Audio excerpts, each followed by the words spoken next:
Hello, welcome. Today we're talking about the Leica Battery Crisis of 2025. I think that's what I'll title the video.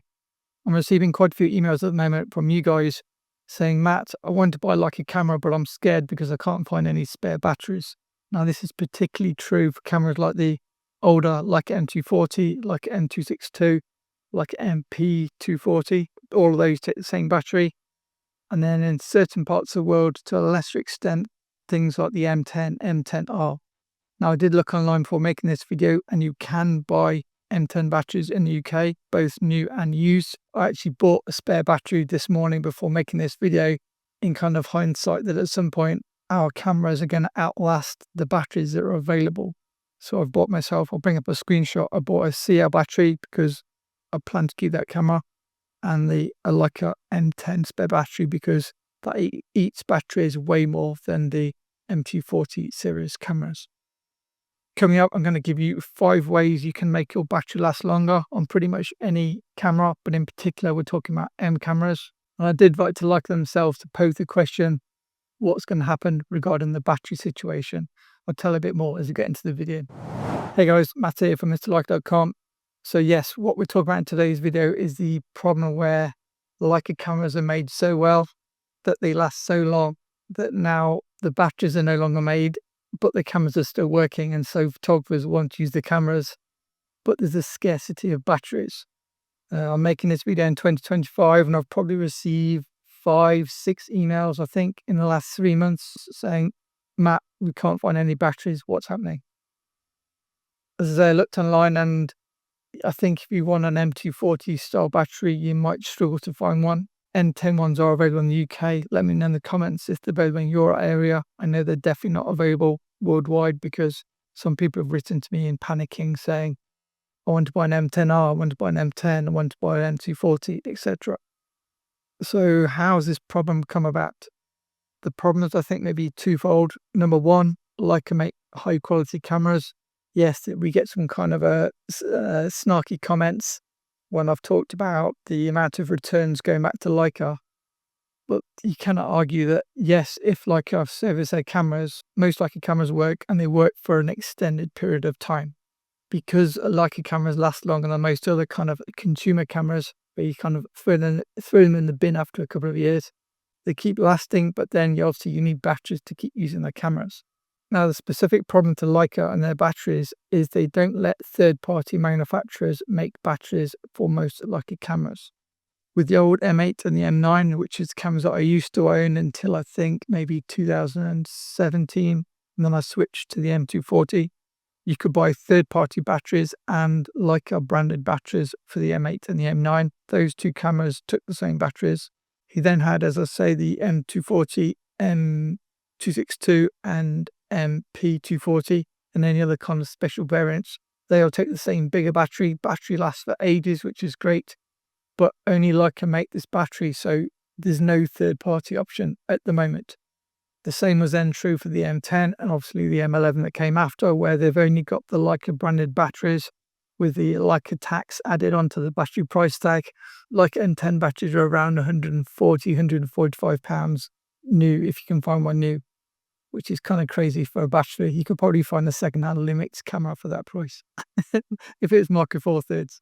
So yeah, they're expensive and there's no other option. So it's like a lose-lose situation.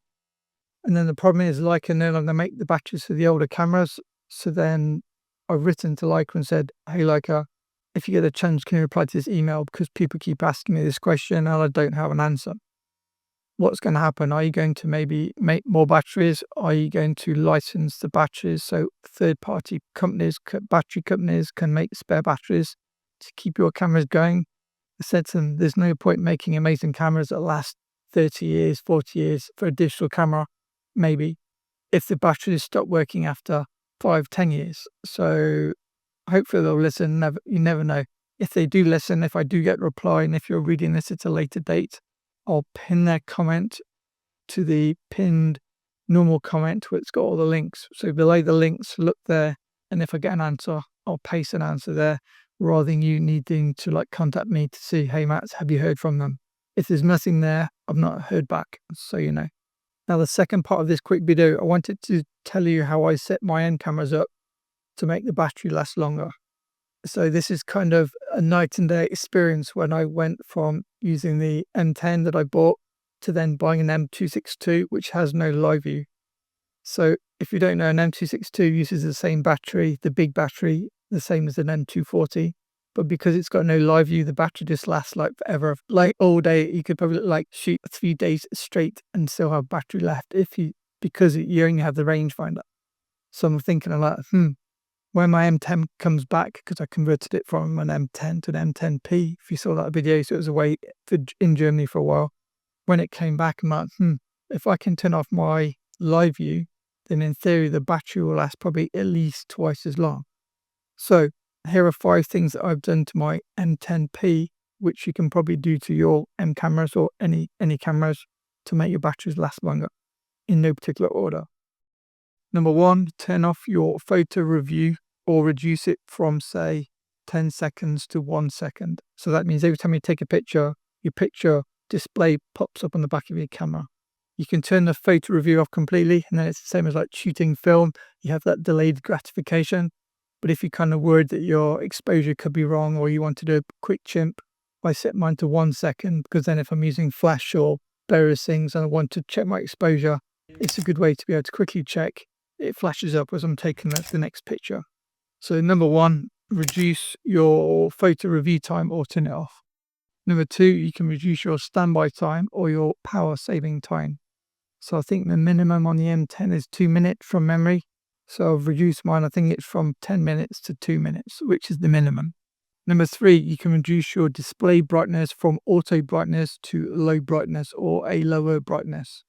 This is less convenient thing using auto, because if you use auto, it means if you go from, a dark building inside to something going outside, the brightness of your screen will be correct for your conditions and you can see your screen quickly. If you're shooting in summer conditions most of the time, and let's say you've turned off your auto preview and so you're only using the screen to check your menus, you can have a low screen brightness if you're only checking menus. So for that reason, I reduced my screen brightness to low. Number 4 is GPS. If you've got your GPS turned on, it's guaranteed to be eating the battery and draining the battery. The same for if you've got Wi-Fi turned on. Some cameras have got the Wi-Fi ability. If you've got Wi-Fi on, again, that's likely to drain the battery more than if Wi-Fi is off. And then finally, number 5, this is the biggie. Can you live without a live view in 2025? The biggest way to save battery life on a Leica M camera is to turn off your live view and use it the same as, say, the M262 that I use. This is obviously a biggie because I think I'm fully guilty of this. Once you've shot with live view, it's such a comfort blanket that to then not have live view, you're like, oh, can't see my picture. Is it going to be focused? Is my camera calibrated? Blah, blah, blah. There's so many advantages for using cameras with live view compared to rangefinder cameras. Only yesterday, I was doing a photo shoot and I was switching lenses. I picked a lens that I'd not used for a while, put it on my M10, started taking pictures with one of my favorite vintage lenses, and it wasn't calibrated to the M10. And I've never noticed this because I normally use it on a mirrorless camera, which has got live view on, say, the Leica SL. And so there are so many advantages for live view cameras or EVF cameras. But if you can live without that, maybe check that your lens that you're going to use that day is calibrated at the given f-stops that you plan to use. Then you can turn off your live view, save lots of battery. That's to give you peace of mind and you're worried about how long a battery will last. I'm a fairly heavy user of cameras in terms of I shoot a lot. I shoot with models. When I shot weddings, for example, I shot weddings with live view on the M240. Live view was on. And I used to use maybe 1.5 batteries with live view on. Without live view on any camera that takes the M240 battery, you should easily be able to last all day and shoot 1,000 photos.